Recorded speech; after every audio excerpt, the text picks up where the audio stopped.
The New Mickey Mouse Club Member by Dartmouth and Friends. Read by the author. A quick note before I begin. This story is written in what is known as second person, meaning that I will be describing things that happen to you. As you listen to this story, I encourage you to sit back, close your eyes, and imagine yourself in Disneyland. An Uber picks you and your two closest friends up from your Airbnb in Anaheim, California, on a warm, late summer morning. Your heart begins to pound as the car makes its way down Disneyland Drive towards the happiest place on Earth. You've been preparing for this, saving a little here and a little there, all for today. This will be your first Disneyland trip, and you are positive it will be perfect. Your friends prod your anticipation further with details about the sights, sounds, smells, and tastes that await you, and you can almost feel it already. Your group will spend all of today at Disneyland. Then tomorrow will be all about California adventure, but you can't help but feel more excited for the main park. The car pulls up to the drop-off point, and you thank your driver hurriedly as you exit the car and make for the entry gate. As you advance through the line to the ticket kiosk, you feel like dancing with the Disney music blaring over the speakers and have to resist the urge to run to the nearby souvenir shop and spend everything before you're even in the park. At the kiosk, you present the cast member with your printed ticket receipt, and they, in turn, print out your official plastic ticket. As it pops out of the dispenser, you notice something different from the ticket your friends received before you. Their tickets were simple, solid-colored affairs with close-up images of Goofy and Donald in their classic clothing. But yours is a metallic gold, with Sorcerer Mickey conjuring up magical dust around him. The cast member gasps, then picks up a walkie-talkie from the podium and excitedly exclaims into it that yours is the year's 10 millionth ticket, and you are the newest Mickey Mouse Club member, entitling you to an extra swell day at Disneyland. As the guests and cast members around you clap, the cast member hands you a special button, also metallic gold with Sorcerer Mickey, to wear alongside your first visit one, explaining that wearing the button gets you the VIP treatment, complete with automatic fast pass, free food and souvenirs, and other surprises. Once past the ticket kiosk, it takes all of 3 minutes for you to see the effects of the button in action. Upon passing under the railroad bridge to Main Street, USA, as you're hit with the smell of fresh chocolate chip cookies and the sound of married life from Up, you see Goofy and Donald greeting guests. When they see you, they actually abandon their lines to greet you, sign your autograph book, and pose for a picture before going back to the other confused and a bit disgruntled guests. A cast member outside the Candy Palace hands you an enormous caramel apple, and by the time you've made it to the other end of Main Street, you've already decided that this trip is the best thing to ever happen to you. Your friends suggest a ride, excited to share in your good fortune. Thanks to your button, the wait for the Jungle Cruise is just 2 minutes, the time it takes for the cast members to pull out a private boat just for you. You hear a few onlookers complaining about their long wait, and a cast member responds gruffly that Mickey Mouse Club members don't have to wait. You feel a bit guilty about jumping the line, but hey, it's not your fault you got the lucky ticket. The only hiccup is that you had to talk the cast member into letting your friends come on too, which he eventually grants with a surprising glare in their direction. As you disembark, your skipper tugs at your sleeve, looks you dead in the eye, and whispers, "Run." Your friends laugh, thinking she's cracking one last morbid joke, as skippers often do. But then you see the surly cast member from before ask your skipper if they can have a word, putting his arm around her and guiding her away. After a free Monte Cristo at Café Orléans, you and your friends jump more lines to go on more rides. However, gliding through the musty halls of the haunted mansion in a doom buggy, something feels off. You were expecting to be a little creeped out, but feeling like all of the animatronics are looking directly at you is really unnerving. You could shake it off as just the spooky ride playing tricks on your mind if the same thing didn't happen on Splash Mountain, too, where your souvenir photo is printed with a gold Mickey Mouse Club member banner along the bottom, covering the face of your friend who sat in the front of the log, Mike Wazowski style. The day goes on, and the perks keep coming, but so do some awkward moments. At lunch, one of the cooks at Pizza Planet whips out a fresh pizza from the oven just for you, while the other diners are served from the counter. It's a Small World, which the website had said was closed for repairs, is open for you. A long line of guests is left to wait outside during your private showing in the Tiki Room.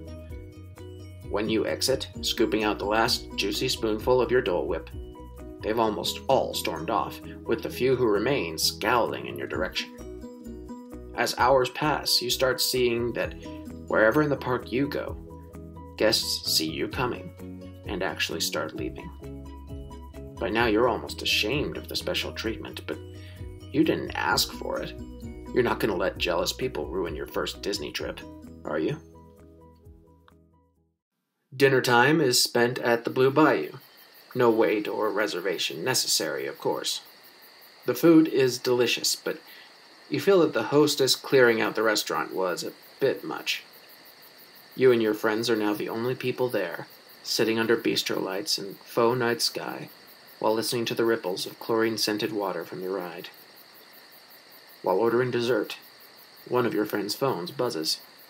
She opens a text, and with a sudden look of shock on her face, she hurriedly excuses herself, explaining that she has to call her mother.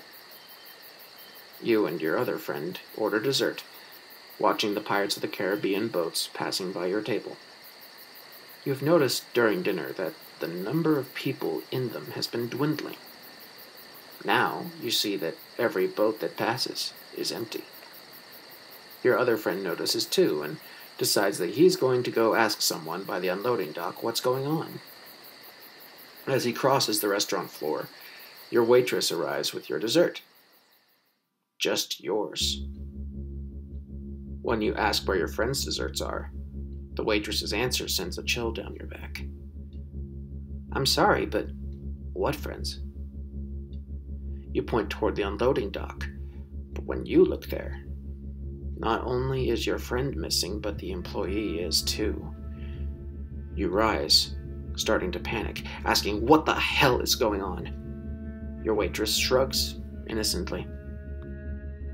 You run to the door of the restaurant, stepping out from a fake night to a real one, with lights igniting on New Orleans Square as the sun goes down. The square is completely empty. Your friends, the remaining guests, the cast members, are all gone. All that's left is faint jazz music from the speakers. You turn toward the restaurant to ask again for an explanation, but now the waitress has vanished too. Your heart races as you rush through New Orleans Square, then Adventureland, searching for someone, anyone, as you round the corner and get to the Central Plaza. It's empty, and now the music has snuffed out. Instead of the fresh cookies of this morning, you smell faint wisps of something like fireworks smoke. You call out your friends' names, your voice echoing down the street. No answer. As you try to make up your mind, you suddenly hear a voice. A very familiar voice. Gosh, pal, I don't think anyone can hear you. Turning toward the castle, standing where the bridge meets the ground by the partner statue, is Mickey Mouse. At least it's someone in a Mickey Mouse suit, dressed in his classic tailcoat and red pants. He walks toward you, with the recognizable swinging arms and spring in his step. You struggle with yourself to find the words to say. Do you ask him what's going on? Why this day has gone so weirdly? Where your friends are? You consider running, but something inside you won't let you go without answers. Mickey seems to understand your desire. I hope you've had a real swell day here. We've been trying super hard to make your visit extra special. Mickey's mouth doesn't move, but the voice is coming from the suit. He's only a few yards away from you now. Everybody dreams about having Disneyland all to themselves. When you're a Mickey Mouse Club member, that's what you get. We just wanted to make sure you'd never, ever want to leave. 'Cause after all, you won't for a while. That jolly Mickey chuckle that made you giggle as a kid makes your hair stand on end at this moment. It's been a real long time since I got to leave.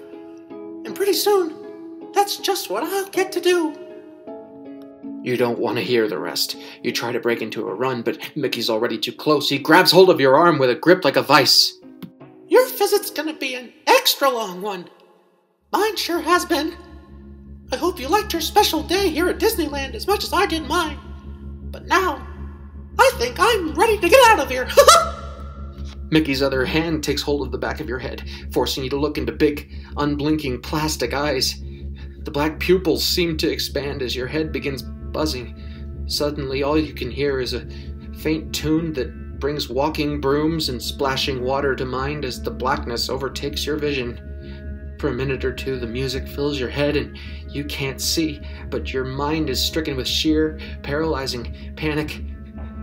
What is Mickey doing to you? Why you? Where are your friends? Why is...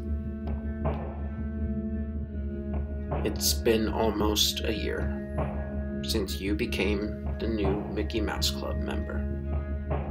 For a year, you've wandered over the pavement at Disneyland with the same swinging arms and springing step that Mickey Mouse is supposed to have. You don't know what has become of your old body since it sauntered away, laughing at you with what was once your voice as you stood powerless, unable to cross over the turnstile separating Disneyland from the rest of the world. Frankly, you've almost become numb to the horror of it. As you survey the crowds on another hot summer day, much like the one on which you stupidly didn't run away, you notice a glint of gold. A group of 20-somethings walks excitedly through the square where your life was stolen from you. And on one young man's t-shirt, next to a purple First Visit button, is a gleaming gold one. Your stiff plastic mouth is already smiling as you run past confused guests directly to the lucky winner for a photo, the way the characters did for you on your special day. But now, for the first time in ages, you're smiling on the inside too. As the group walks away, a high, cheerful voice that's haunted your mind for almost a year chuckles. See you real soon!